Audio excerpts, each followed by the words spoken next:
dia a todos, oficialmente, a graça e a paz do Senhor Jesus. Sejam todos bem-vindos mais uma vez à nossa live da Escola Bíblica Dominical, a Primeira Igreja Batista de Jandira, você que está nos assistindo agora ao vivo e você que nos assistirá depois, sejam todos muito bem-vindos. Nós estamos então iniciando a nossa transmissão.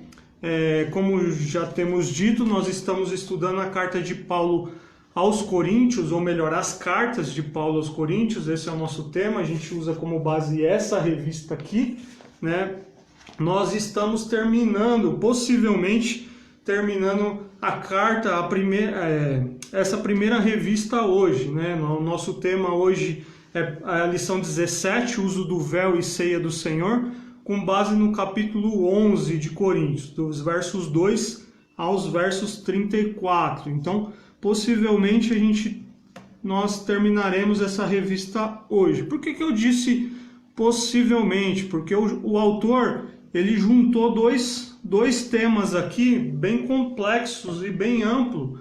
Então, dependendo, eu estou preparado para hoje a gente discorrer sobre os dois temas, mas dependendo da nossa dinâmica aqui, a gente interrompe a aula na parte dele e segue a semana que vem.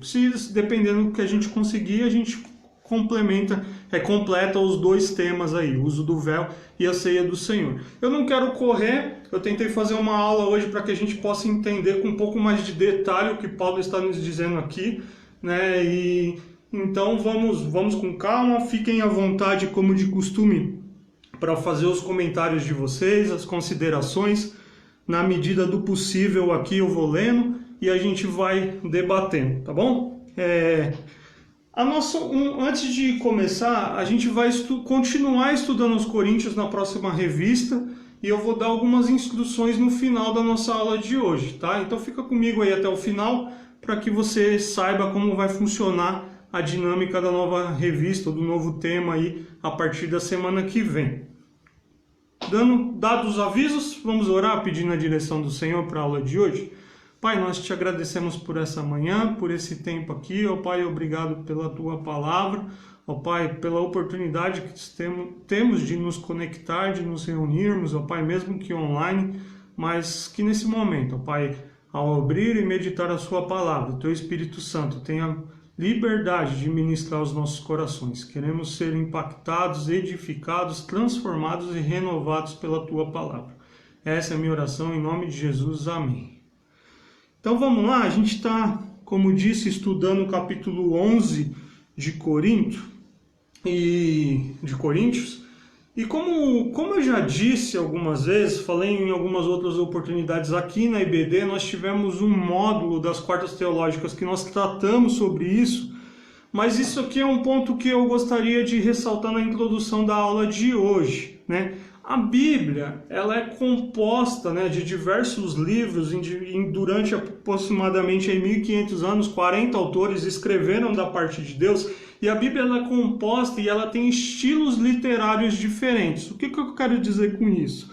Na Bíblia nós temos, por exemplo, parábolas, nós temos livros de sabedoria, nós temos os livros de Apocalipse, nós temos as cartas, as epístolas, como por exemplo nós estamos estudando aqui a de Paulo, mas é importante a gente ter em mente que cada um desses estilos e desses gêneros ele exige uma metodologia apropriada para compreensão, Só um minutinho aqui Ele tem uma metodologia apropriada de compreensão, O que isso significa na prática e por que eu estou dizendo isso?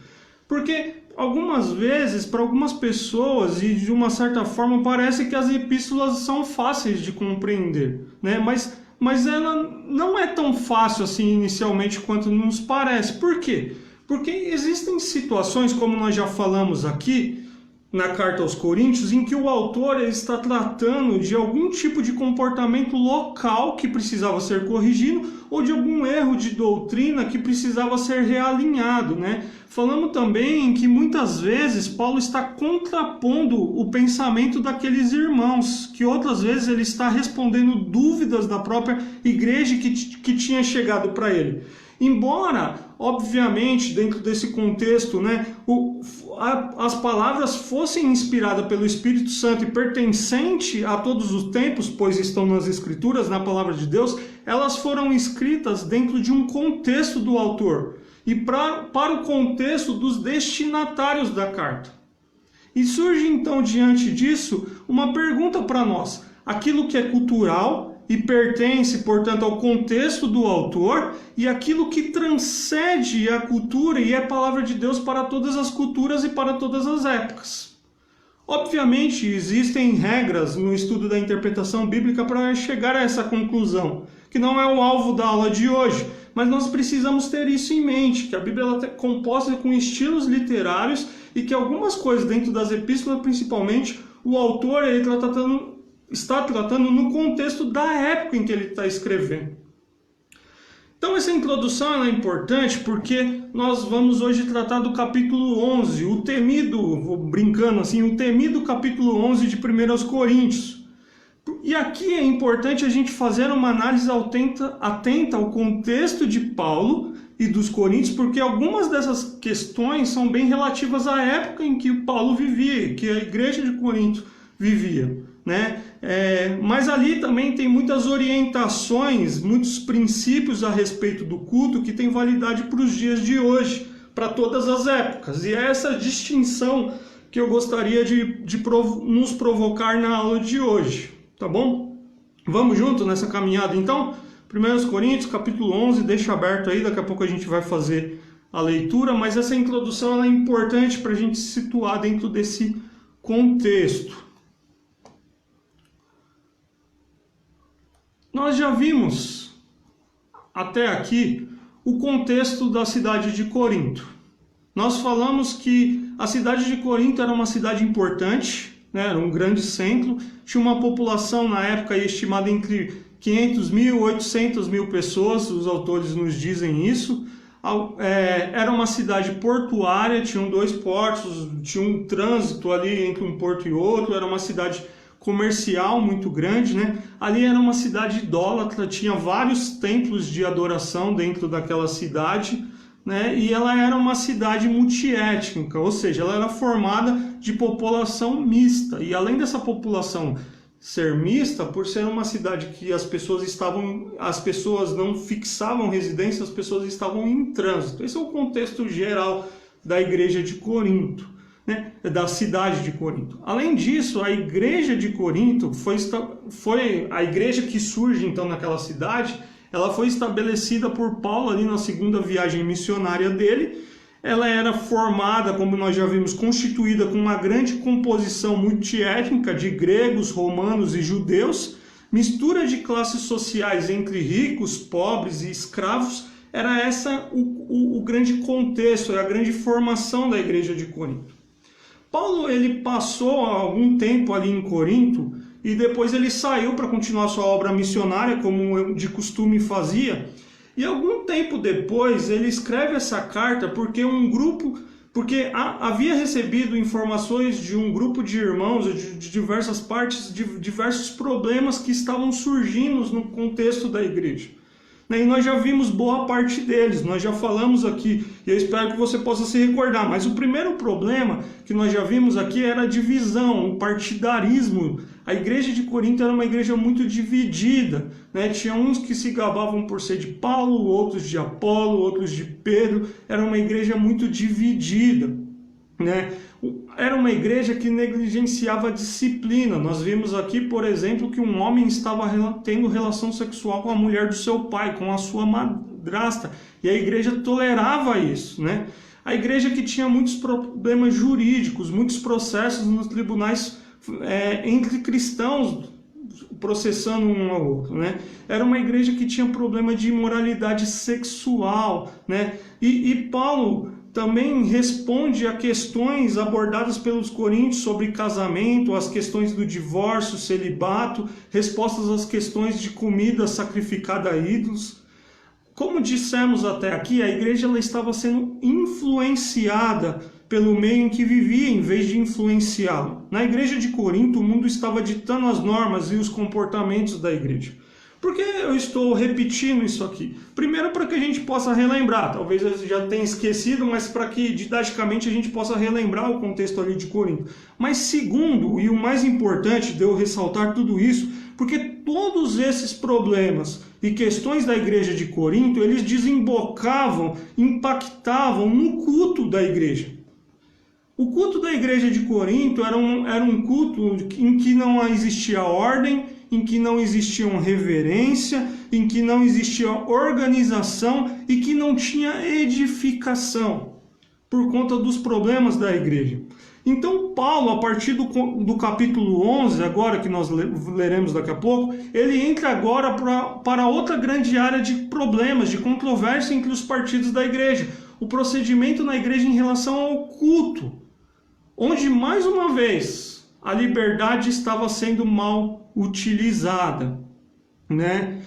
E aí o tema que nós veremos então desse problema no culto, é dividido em 3 grandes blocos de temas. O primeiro é a participação das mulheres no culto sem o uso do véu, a posição da mulher na igreja, né? Os problemas relacionados à participação na ceia, que é o que possivelmente nós veremos hoje ou a semana que vem, dependendo da nossa dinâmica aqui. E o uso correto dos dons espirituais, que serão os temas das próximas aulas, né? Então eram problemas em que a igreja estava enfrentando internamente. E eu quero que, com a misericórdia de Deus aqui, que Ele nos ajude a gente falar e entender sobre isso. Eu quero convidar você a abrir comigo a sua Bíblia lá em 1 Coríntios, no capítulo 11, a partir do verso 2. 1 Coríntios, capítulo 11, a partir do verso 2.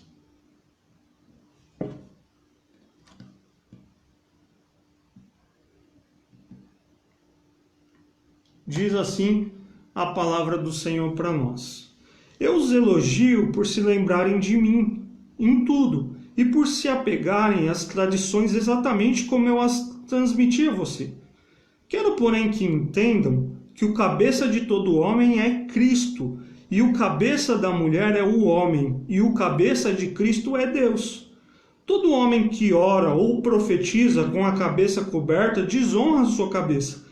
E toda mulher que ora ou profetiza com a cabeça descoberta desonra a sua cabeça, pois é como se estivesse raspada. Se a mulher não cobre a cabeça, deve também cortar os cabelos. Se, porém, é vergonhoso para a mulher ter o cabelo cortado ou raspado, ela deve cobrir a cabeça. O homem não deve cobrir a cabeça, visto que ele é a imagem e glória de Deus, mas a mulher é glória do homem. Pois o homem não se originou da mulher, mas a mulher do homem. Além disso, o homem não foi criado por causa da mulher, mas a mulher por causa do homem. Por essa razão e por causa dos anjos, a mulher deve ter sobre a cabeça um sinal de autoridade. No Senhor, todavia, a mulher não é independente do homem, nem o homem independente da mulher. Pois assim como a mulher proveio do homem, também o homem nasce da mulher, mas tudo provém de Deus. Julguem entre vocês mesmos. É apropriado a mulher orar a Deus com a cabeça descoberta? A própria natureza das coisas não lhes ensina que é uma desonra para o homem ter cabelo comprido e que o cabelo comprido é uma glória para a mulher? Pois o cabelo comprido foi lhe dado como manto. Mas se alguém quiser fazer polêmica a esse respeito, nós não temos esse costume, nem as igrejas de Deus. O que Paulo, está nos dizendo aqui? Talvez, lendo esse texto, uma primeira pergunta pode vir à sua mente: a mulher precisa usar véu na igreja? E você lendo o texto comigo aqui, está nítido que Paulo orienta a utilização do véu. Obviamente nós vamos tentar entender aqui o texto, mas Paulo ele orienta isso. E por que ele orienta isso? Deixa eu ver se tem alguém aqui interagindo comigo. Fiquem à vontade, podem escrever, comentar à medida do que eu for desenvolvendo a aula aqui, tá bom? Por que então que Paulo ele orienta? Qual é a questão do véu aqui dentro do contexto de Coríntios, Nós precisamos entender um pouquinho esse costume do véu naquela época, Pesquisando um pouco sobre o assunto, nós vamos, se você tiver essa curiosidade, mas pode acompanhar comigo na sua revista também, você vai encontrar, talvez Estou tentando esquematizar o pensamento aqui de uma forma mais simples, mas você vai encontrar que tanto na cultura grega, romana, judaica, o véu fazia parte do vestuário feminino, com algumas particularidades na forma de se usar entre uma cultura e outra. Existiam particularidades, mas era um costume o uso do véu, né? Estudiosos vão nos dizer que na Grécia Antiga as roupas dos homens e das mulheres eram muito parecidas à primeira vista, exercida exceto pela cobertura da cabeça, do véu. O véu estava incluso na roupa diária das mulheres, né, grega. Era um costume da época. As únicas mulheres que não usavam essas peças eram as mulheres adúlteras como castigo e as prostitutas, as sacerdotisas dos templos pagãos que tinham a cabeça raspada. Essas eram as mulheres que não usavam véu dentro daquele contexto, nos diz a maioria aí dos estudiosos que falam sobre esse assunto, né? Quando as pessoas se reuniam para o culto, os homens vinham sem nenhuma cobertura na cabeça e as mulheres usavam véu como era comum, como disse, no dia a dia. Além disso, essa utilização do véu ela tinha um porquê, né?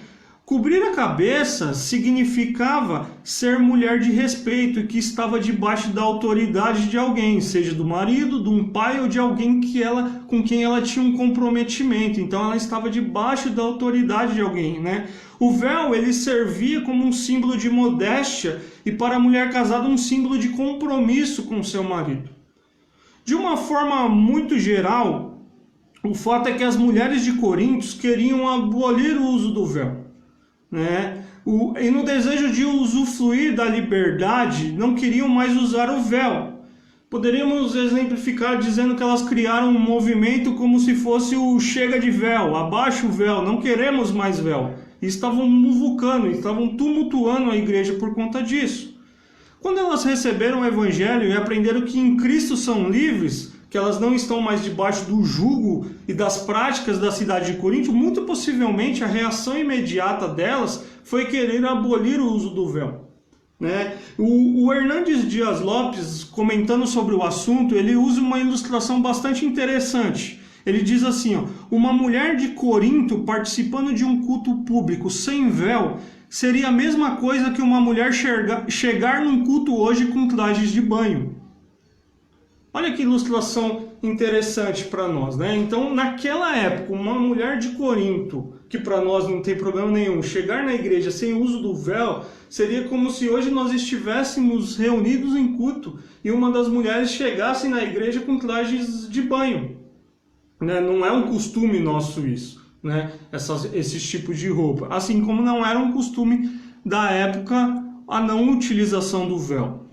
E o que é importante aqui é que o foco de Paulo não está no véu, mas o que o véu significava na época. Alguns estudiosos, comentaristas que pesquisei dão um pouco mais de enfoque na questão cultural e deixam um pouco de lado a questão teológica que Paulo nos ensina nesse texto. Alguns outros já têm uma abordagem de um ponto de vista um pouco mais teológico, ou seja, nos princípios bíblicos que o texto nos ensina. Eu vou tentar aqui discorrer, dividindo a nossa aula em pontos, com base naquilo que pesquisei, com base na revista, com base na minha própria meditação, daquilo que a gente entendeu aí dos estudos para esse tema, né? E lembra como eu introduzi a aula? Se você chegou um pouquinho depois, vou repetir, mas eu introduzi a aula dizendo da necessidade de fazer uma análise atenta ao contexto de Paulo e dos Coríntios, porque algumas dessas questões são bem relativas à sociedade e à cultura da época, como a outras que nós já vimos até aqui. Mas que existem orientações e princípios a respeito do culto que têm validade para os dias de hoje, para todas as épocas. O princípio teológico da ordem divina, que escrita aqui, ele permanece inalterado. Mesmo que sua manifestação inalterado, como a de mulheres, mesmo que em sua manifestação, como a de mulheres cobrir a cabeça em Corinto, possa diferenciar de lugar para lugar. Ou seja, o princípio estabelecido aqui por Deus através de Paulo, ele não muda. Mesmo que as questões culturais de cabeça, esse tipo de coisa, mudem de um lugar para o outro. O grande foco de Paulo aqui, o enfoque de Paulo está relacionado ao culto. As mulheres cristãs, assim como os homens, não devem usar a liberdade que têm para revolucionar, para serem insubordinados no seu papel estabelecido por Deus na igreja. E Paulo, então, eu vou usar o que a revista nos diz, mas eu vou propor isso de uma forma diferente, talvez um pouco mais didática para nós em relação ao tema, né? Paulo vai apresentar os motivos e as argumentações do porquê, né, dos ensinos teológicos dele desse texto. E aí eu quero que você acompanhe comigo, porque primeiro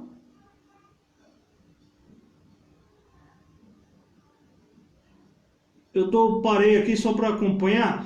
Sim, Josiano, todas as práticas que surgem aí de diversas igrejas que temos, boa parte delas diferem em relação a alguns princípios de interpretações. Alguns são os pilares centrais do cristianismo que muitas igrejas mantêm iguais, outras não mantêm tanto esses pilares, mas se dizem cristãs. Mas o fato é que os textos bíblicos, por isso a importância da interpretação, porque os textos bíblicos interpretados nos dias de hoje, ele pode nos dar margem a algumas práticas que estavam relacionadas a culturas, né? Então, pegando aqui o caso de Paulo, ele usa o questão cultural, né? Mas ele trata da questão teológica, daquilo que é princípio estabelecido por Deus. Então, quais são esses argumentos teológicos de Paulo? O primeiro argumento de Paulo é a ordem estabelecida por Deus. E Paulo vai dar como exemplo aqui a Trindade. Olha que Paulo mostra o padrão de relacionamento que Deus estabeleceu na comunidade cristã. E qual é esse padrão?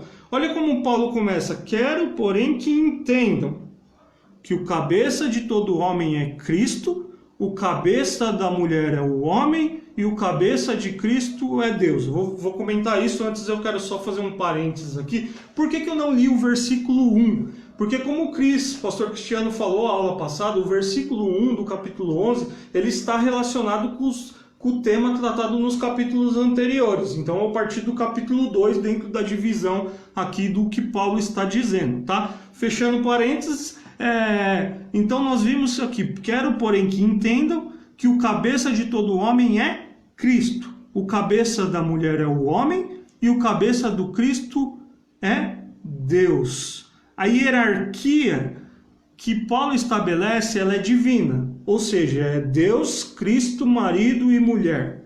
A superioridade do marido em relação à esposa não é maior do que a de Deus em relação a Cristo, né? Mas assim como Cristo submeteu-se ao Pai, a mulher deve submeter-se ao seu marido. O que significa o termo traduzido por cabeça aqui, né? Em algumas ocasiões, essa tradução de cabeça significa governante de uma comunidade, né? Em algumas outras, que são as suas maiorias, significa fonte, derivação, origem.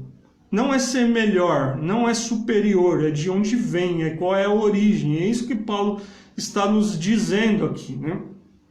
Então, a hierarquia aqui é divina. Deus, Cristo, marido e mulher. O padrão é a Trindade. E aí a gente precisa entender um pouquinho essa questão teológica aqui de padrão de Trindade, né? A Trindade organizada para a salvação ali, quando nós vemos claramente que o Pai, ou seja, Deus mandou o Filho Cristo, né? Cristo se submeteu ao Pai para vir ao mundo, fez-se carne e morreu na cruz pelos pecadores. Nós sabemos isso, as Escrituras nos ensinam isso claramente. Mas no que se refere à qualidade, ou na essência, ou na característica, todos são iguais. O Filho é divino da mesma forma e na mesma medida que o Pai.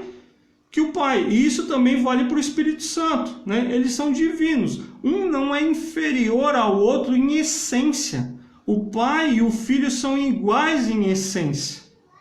E aqui é importante a gente então ter isso em mente. Cristo não é inferior a Deus, como a mulher não é inferior ao marido.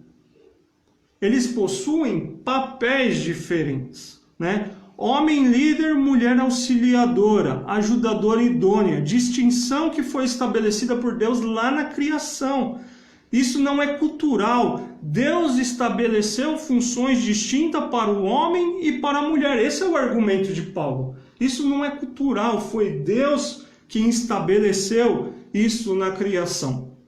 Eu quero fazer uma interferência aqui nas minhas anotações, eu coloquei, e alguns destaques dentro disso, porque a nossa mentalidade está muito presa aos nossos dias e pelo exemplo de liderança que vemos na sociedade contemporânea, né? O propósito de autoridade, de liderança que vemos na Bíblia, ou especificamente aqui que eu vou citar no Novo Testamento, é o de servir. O líder é aquele que serve. Jesus ordenou que aqueles que exercessem autoridade desempenhasse o seu papel com amor, humildade e justiça. Jesus, o maior líder de todos, disse: se alguém quiser ser o primeiro, será o último e servo de todos. As características que definem um líder, ou aqui no nosso contexto, um marido cristão, é um caráter transformado, é uma vida de piedade, de reverência a Deus, é uma disposição para viver o seu casamento de forma que Deus seja glorificado. É um marido que deve ter consciência, é um marido que tem consciência das suas obrigações e responsabilidades e estimula a família a caminhar junto. É presente no lar, é comprometido, amoroso e percebe as necessidades da sua casa. Demonstra seu amor na prática, exerce uma liderança amorosa e de serviço para com os da sua casa. O padrão do relacionamento conjugal, marido e mulher, redimido, ou seja, que estão em Cristo, nós vemos nas Escrituras que é um modelo que deve refletir a Trindade, o relacionamento de Deus, Pai e o Espírito Santo, bem como o relacionamento de Deus com a sua igreja. Esse é o modelo da família e do casamento que Deus estabeleceu para nós. Então, quando a gente lê esse texto aqui, a gente precisa ter em mente que Paulo está fazendo referência à criação, aquilo que Deus estabeleceu lá na criação e que tem como exemplo a Trindade. Né? E esse deveria ser o nosso relacionamento conjugal, essa deveria ser a forma que nós, homens casados, exercêssemos liderança no nosso lar.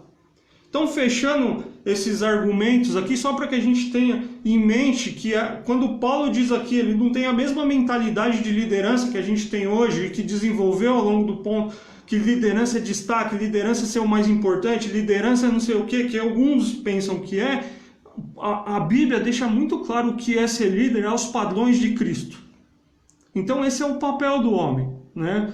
Então o homem é o líder da sua casa. E aí Paulo continua: todo homem que ora ou profetiza com a cabeça coberta desonra a sua cabeça. E toda mulher que ora e profetiza com a cabeça descoberta desonra a sua cabeça, pois é como se tivesse raspado. Versos 4 e 5. O homem não usava, uma vez que dentro do contexto, ou seja, o símbolo de submissão, a submissão do homem ali é apenas a Cristo. E por isso, então, dentro daquele contexto, ele não usava um véu. Né? É o marido que tem consciência. É importante destacar que as mulheres ali, elas tinham um espaço. Olha que importante isso. Paulo fala que a mulher orava e profetizava. O profetizar aqui é o ministério da palavra, que a gente vai falar com mais detalhes ali no 1 Coríntios 14. Então segura um pouquinho ali, quando a gente chegar no capítulo 14 a gente vai falar sobre isso. Mas era uma prática que devia ser exercida, reconhecendo a dignidade da mulher e a sujeição, a submissão ao marido. Dentro do contexto que nós já vemos, Paulo orienta a mulher a usar o véu, uma vez que utilizando não colocaria em risco a suspeita da sua honra ou da sua submissão ao marido. Então por isso a mulher deveria usar o véu.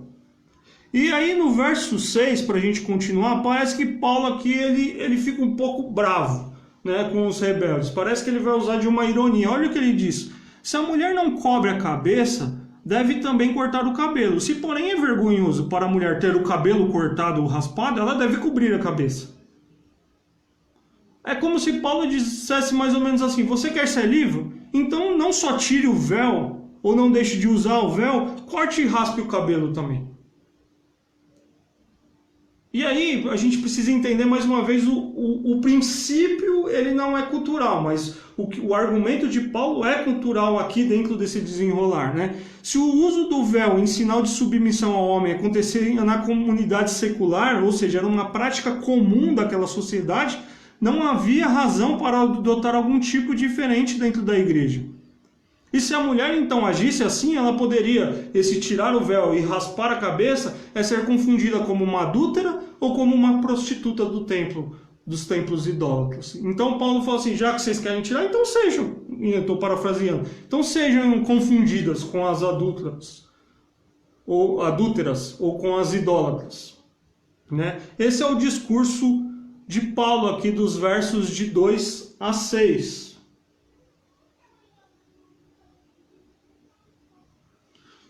Participem, meus irmãos. Eu sei que esse não é um texto fácil, me ajude aí na aula de hoje.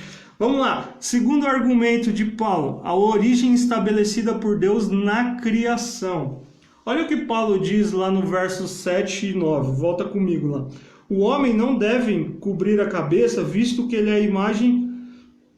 O homem não deve cobrir a cabeça, visto que ele é a imagem e glória de Deus, mas a mulher é a glória do homem, pois o homem não se originou da mulher, mas a mulher do homem. Além disso, o homem não foi criado por causa da mulher, mas a mulher por causa do homem. Vamos entender um pouquinho disso aqui?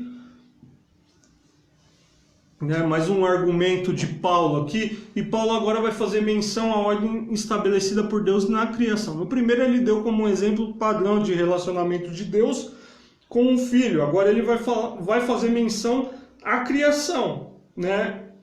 Paulo nos ensina que o culto cristão não somente deve refletir visivelmente o padrão de relacionamento ordenado por Deus, como também o fato de que fomos criados para dar glória a Deus.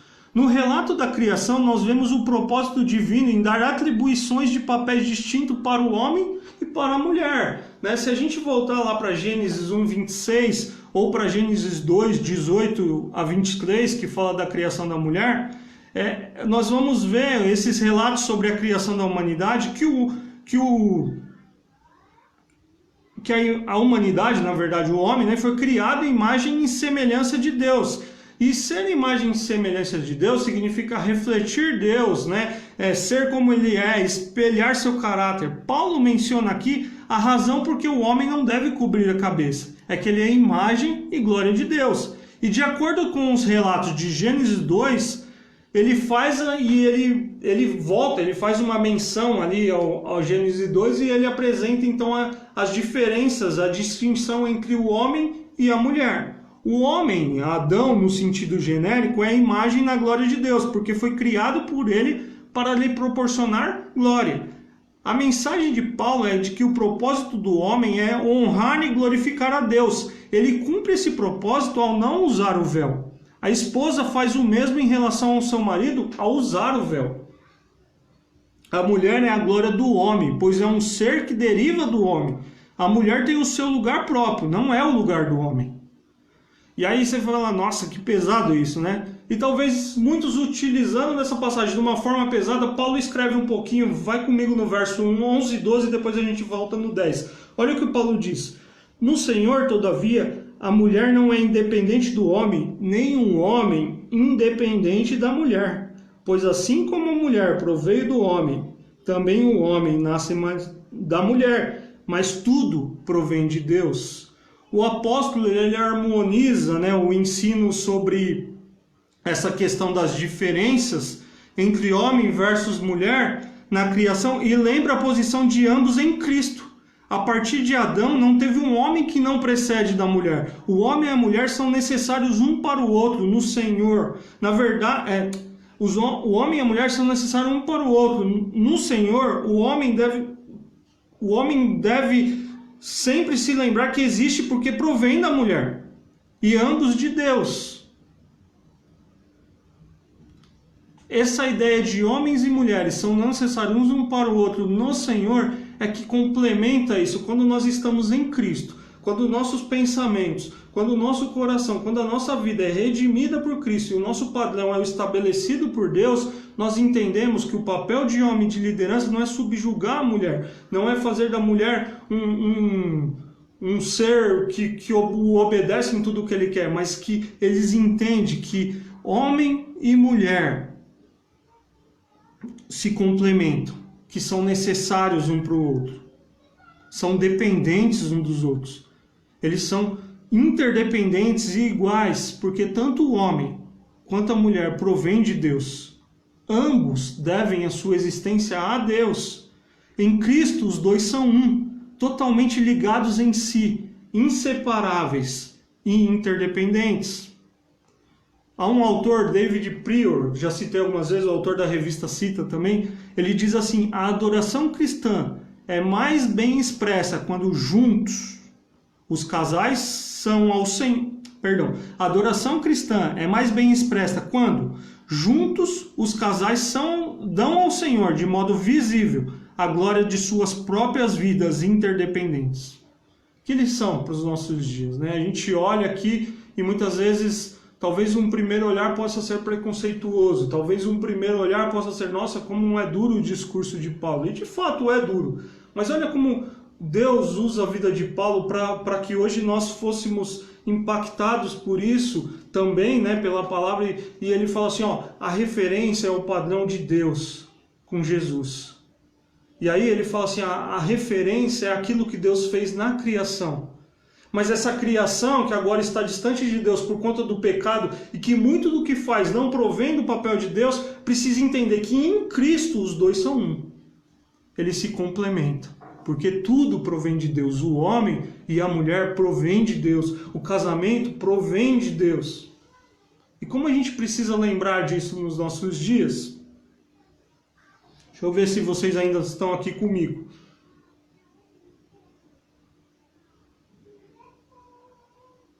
Diguinho dizendo aqui: é triste quando o homem não entende e as mulheres, quando o pastor pregam sobre isso, elas viram o rosto. Sim, porque muitas vezes existe a rebeldia do coração, talvez tanto do homem quanto da mulher, mas muitas vezes existem discursos que são totalmente preconceituosos e culturais, e que Paulo ensina que é o princípio das escrituras, meus irmãos. Eu comecei a aula dizendo que existem coisas que são da cultura. O uso do véu é da cultura.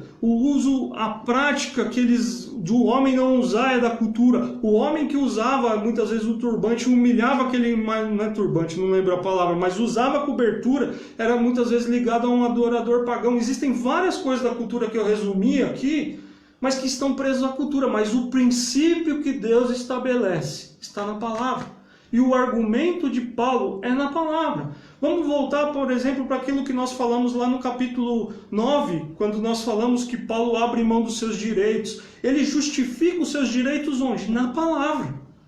Ele vai falar o que é ser um apóstolo, ele vai falar o que a palavra ensina sobre o direito de um servo do Senhor, ele vai pegar o exemplo do cotidiano, ele vai falar o que o exemplo de Cristo nos ensinou, e ele vai falar, eu abro mão de tudo isso, porque ai de mim se eu não cumprir o ministério que Deus deu para mim. A palavra é a referência. A palavra era a referência de Paulo, e a palavra tem que ser a referência da igreja para os dias de hoje também. O argumento de Paulo é teológico. A essência daquilo que Paulo nos ensina aqui não passa de tempo para tempo. Não usamos véu, as mulheres não usam mais véus, né? Mas aquilo que Cristo nos ensinou está aqui na palavra e não pode mudar. Então, Paulo começa a discorrer sobre esses argumentos. Então, ele usa como um argumento, o primeiro, o exemplo da Trindade.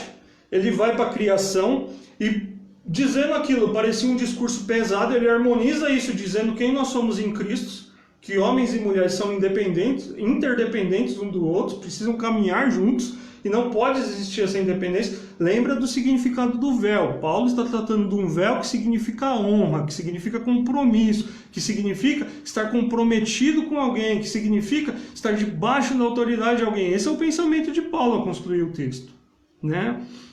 E terceiro argumento de Paulo aqui é a presença dos anjos. E esse aqui talvez é um dos versos mais complexos desse capítulo, né? Paulo ele apresenta claramente os anjos como razão para que a mulher trouxesse véu na cabeça. Olha o verso 10. Volta lá comigo. Por essa razão e por causa dos anjos, a mulher deve ter sobre a cabeça um sinal de autoridade. Aqui complica um pouquinho para a gente. Por que complica? É impossível a gente saber ao certo qual era a intenção de Paulo aqui ao declarar que a mulher deveria ter um símbolo de autoridade sobre a cabeça por causa dos ângelos. Nós já vimos que com o uso do véu a esposa mostrava dignidade e submissão ao marido. Já falamos isso aqui já é um ponto estabelecido aqui por Paulo.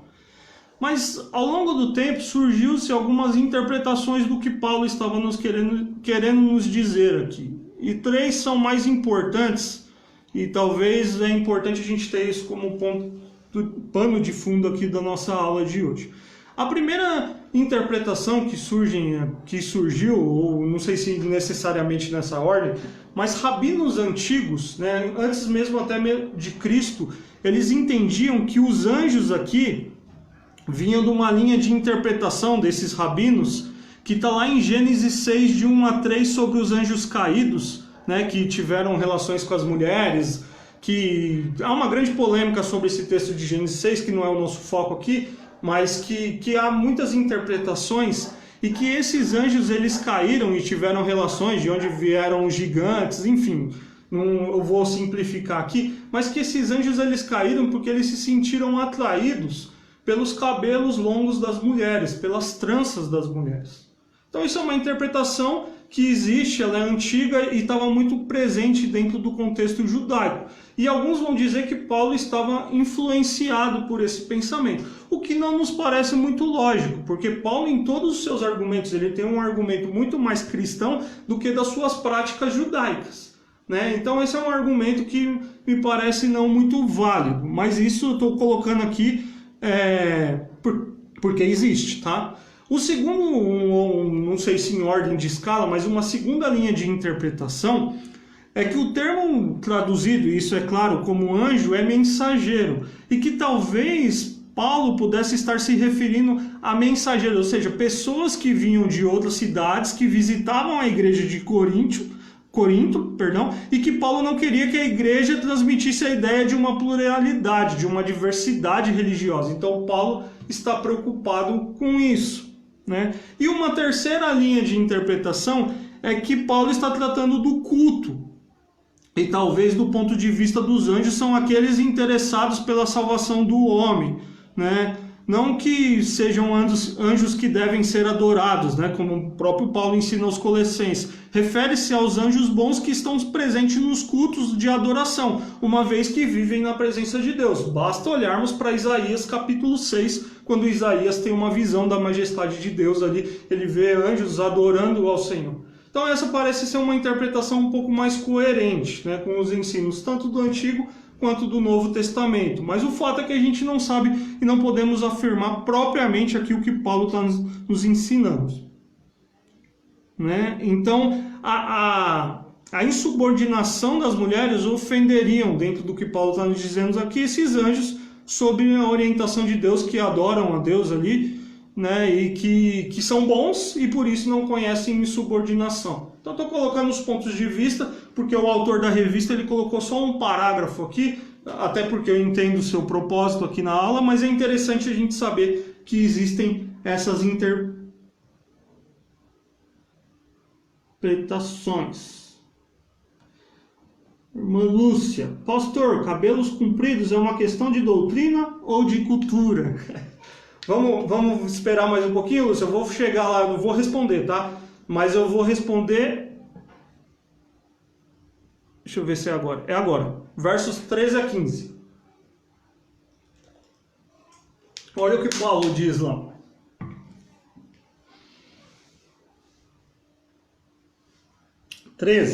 Diz assim: julguem entre vocês mesmos. É apropriado uma mulher orar a Deus com a cabeça descoberta? A própria natureza das coisas não lhes ensina que é uma desonra para o homem ter cabelo comprido e que o cabelo comprido é uma glória para a mulher? Pois o cabelo comprido foi lhe dado como manto. E aí? O que Paulo nos ensina aqui, né? Respondendo a pergunta da Lúcia aqui. Cabelos compridos é uma questão de doutrina ou de cultura? O que vocês acham?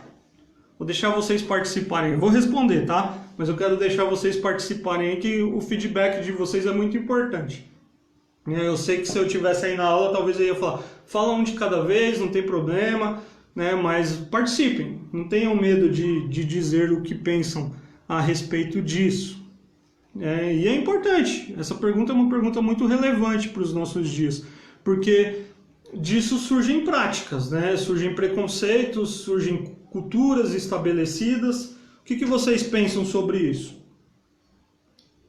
Paulo aqui nos versos 13 a 15, ele cria uma oportunidade para que os coríntios refletissem sobre as diferenças entre homem e a mulher a partir da diferença de cada um, ou seja, da própria diferença estabelecida por Deus para cada um. Ele faz um apelo ao raciocínio e ao bom senso, né? É muito provável que Paulo contasse com a concordância a respeito desse tema na sociedade. Então, a questão do véu é uma questão de rebeldia e insubordinação aqui, porque era algo presente na sociedade, era algo estabelecido dentro daquela cultura. O fato é que Deus fez o homem e a mulher diferente um dos outros. Eles exercem papéis diferentes no casamento. A sua natureza são diferentes. Ninguém falou nada do cabelo aqui, hein?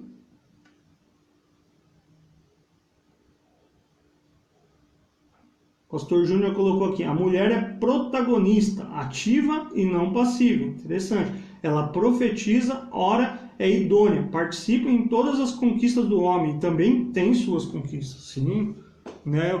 Paulo está tratando de um problema específico de Coríntio, com princípios que servem para nós, mas ele não está excluindo uma mulher com o seu papel. É muito específico isso nas escrituras, inclusive, né?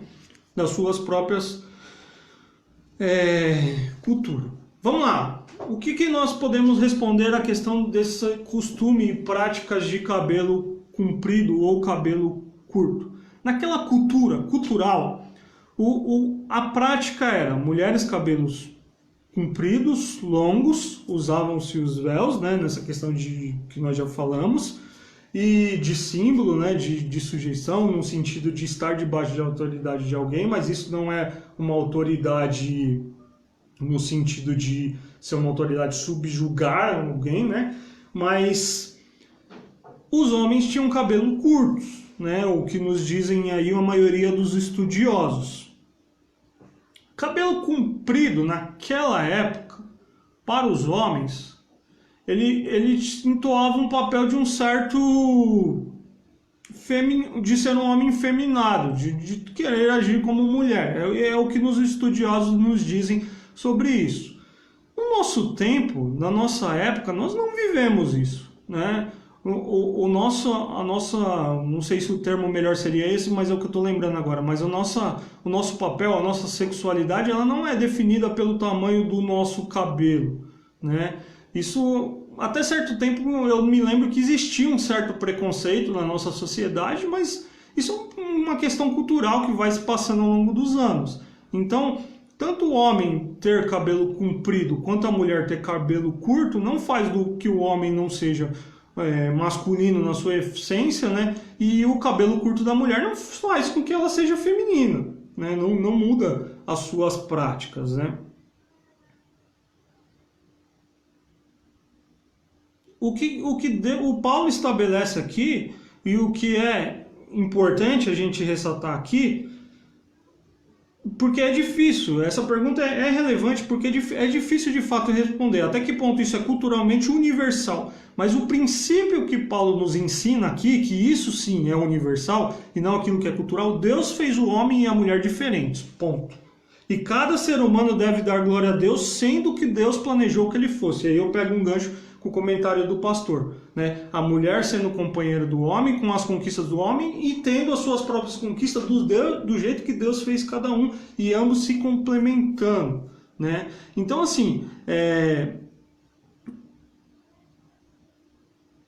o que é estabelecido aqui é que Deus fez homens e mulheres diferentes, né? Deixa eu só ver aqui se alguém comentou aqui.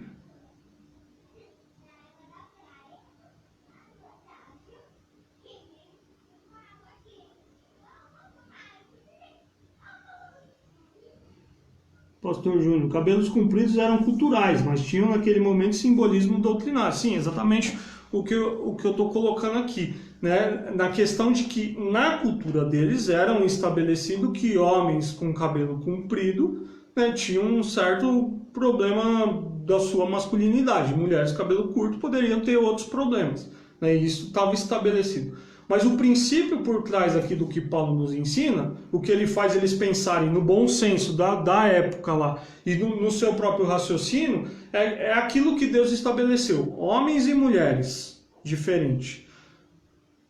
Só experimenta a plenitude do culto cristão quando cada homem e mulher, criado e remido por Deus, permite que a sua humanidade seja expressa de acordo com o padrão divino, né? Isso é importante, né? A gente se prende a algumas coisas, mas é importante a gente ter isso em mente, né? Que o culto aqui, né? A plenitude do culto, né? Ela existe quando eu e você entendemos e nós temos a nossa humanidade, ou seja, quem nós somos, redimidos por Cristo. Em Cristo, esse é o verdadeiro culto, né? Homens e mulheres diferentes, né? Respondendo a pergunta de forma mais específica. Naquele tempo, ter cabelo comprido e cabelo curto, dependendo do sexo ali, era um problema. Para a nossa cultura, para o nosso tempo, não é um problema. Isso é cultural, sim. É cultural. Naquele tempo era cultural com um aspecto doutrinário. Hoje não. Nós retiramos do texto o que Paulo nos ensina como princípios. Princípios. Homens e mulheres, papéis diferentes, devem se portar de forma diferente, devem se comportar de forma diferente, devem se vestir de forma diferente. Isso é o que é estabelecido e é princípio estabelecido por Deus nas Escrituras, tá bom? Quinto argumento de Paulo, a prática e o costume da igreja, verso 16. Mas se alguém quiser fazer polêmica a esse respeito, nós não temos esse costume nem as igrejas de Deus. Paulo, nos cultos de adoração às igrejas, em geral, seguia um costume que Paulo já havia falado. E Paulo fala que sim, nós não temos esses costumes. As mulheres orarem e profetizarem com a cabeça descoberta. Ele ressalta o costume dos cristãos da época. O plano de Deus é que homens e mulheres tenham papéis diferentes, embora complementares, que o homem seja plenamente masculino e que a mulher seja plenamente feminina. Paulo está falando isso aqui. O uso do véu, ele tem um significado local e transitório, porém os princípios permanecem. E Deus regulamenta isso nas Escrituras. É o desejo, Deus regulamenta nas Escrituras o desejo e a forma em que Ele quer ser adorado. É isso que Paulo estabelece para nós aqui. O grande foco de Paulo aqui está relacionado ao culto. As mulheres cristãs, assim como os homens, não devem usar a liberdade para revolucionar, insubordinar o seu papel estabelecido por Deus na igreja. E os argumentos de Paulo a ordem estabelecida por Deus como exemplo a Trindade, a ordem estabelecida por Deus como exemplo a criação, a presença de anjos, que nós vimos aqui que é mais complexo, a ordem natural das coisas, ou seja, como Deus criou o homem, como Deus criou a mulher, e a prática do costume da igreja no local. Então, dentro daquele contexto, usem. Mas isso tem um significado local e transitório. No nosso costume, os princípios continuam. E a gente precisa seguir os princípios da palavra de Deus.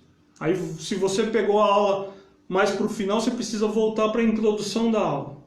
A Bíblia foi escrita por Deus, obviamente por homens, usado por Deus, mas ela é estruturada com estilos diferentes. Ler uma parábola, extrair princípios de uma parábola é diferente de um livro de sabedoria. Um livro de sabedoria é diferente de uma carta. E a carta, a gente já viu aqui como que é uma estrutura de carta, e aqui a gente estabelece princípios que Paulo deixa para nós, para a igreja da época e para nós. A gente precisa mergulhar no contexto dele, mas entender o que Deus está estabelecendo para nós hoje, né? A minha pergunta para você, e como lição para nós aqui, eu imaginei que a gente não fosse conseguir falar da ceia, por isso que eu falei na introdução que a gente vai deixar para a próxima aula, porque são dois assuntos mais longos mesmo.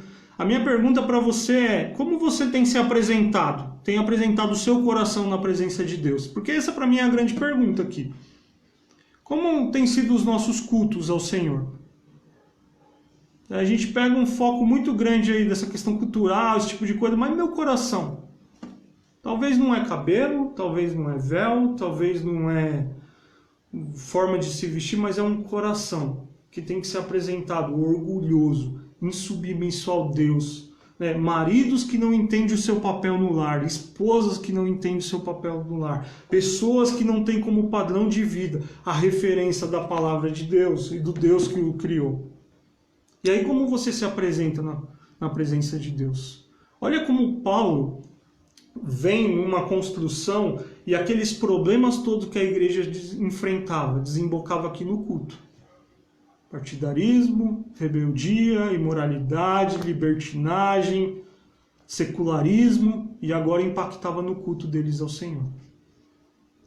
E talvez muitos de nós temos essas práticas. E aí isso tem impactado o nosso culto ao Senhor. O que a gente precisa fazer? É se apresentar ao Senhor e pedir perdão para quando nós nos apresentamos diante dele dessa forma. Que Deus nos ajude a viver assim, uma vida de piedade na presença dele. Vamos orar? Fica comigo mais um pouquinho, eu vou orar e depois eu quero dar alguns avisos para vocês. Pai, nós te agradecemos pela tua palavra, Pai, como disse algumas vezes aqui, inclusive nas aulas, Pai, nós nos sentimos tão limitados e tão distante daquilo que o Senhor estabeleceu, Pai, mas nós procuramos entender aquilo que era da época, aquilo que era costume, para poder apresentar uma boa aula. Mas nós queremos aprender os princípios que foram o Senhor que estabeleceu, Pai.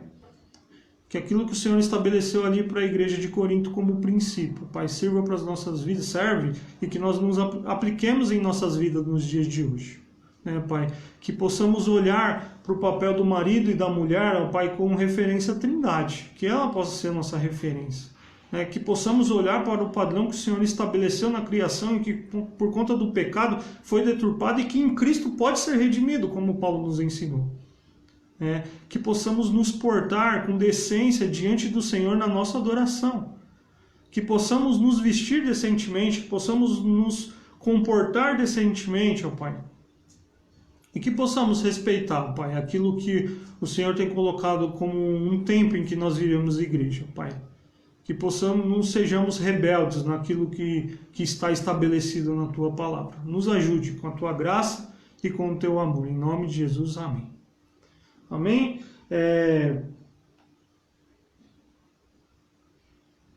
Alguém colocou mais uns comentários aqui. Pastor Júnior. Paulo não se prende à forma, mas se preocupa com a essência, com a motivação, com o princípio por trás das ações. Exato, o princípio que Paulo estabelece aqui, que nos ensina. Liberdade é a essência, libertinagem é a distorção má intencional da liberdade, problema da igreja de Corinto.